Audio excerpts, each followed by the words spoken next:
President Trump said in his inaugural address, "We are taking back the Panama Canal." We didn't give it to China, we gave it to Panama, and we're taking it back. So what does that mean, and how did we get here?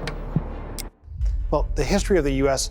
with the Panama Canal is a long, complicated, and checkered history. It dates back to Panama's independence in 1903, riots of Panamanian students in the Panama Canal Zone, and eventually, as part of Jimmy Carter's efforts to strengthen ties with Latin America, a treaty in 1977 to give the Panamanians full control of the canal. Now, in addition to the U.S. history with Panama, Panama established formal diplomatic relations with China a few years ago as part of the continuing tide of Central American countries that were switching relations from Taiwan to China. At the same time, there are port operators on either side of the canal that are owned by the Chinese, drawing further concern among President Trump and many others in his orbit and beyond as well. So what does taking the canal back mean?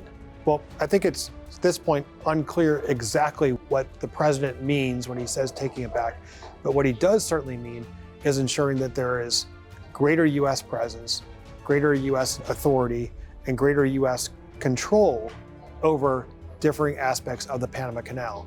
Now, how is that achieved? It can be achieved through U.S. business that played an even more fundamental role in Panama Canal operations and Panama Canal supports. Actually, General Richardson, who was the then commander of U.S. Southcom, expressed her concern about the canal when she was at the Atlantic Council last year, concerned that the Chinese ports could at some point be switched from economic ports to ones that support military needs. So taking it back really means taking it back with greater U.S. presence, greater U.S. investment, and also greater U.S. surveillance to ensure that the Chinese ports are not used for malicious intent and are there strictly for economic means in support of the broader operations.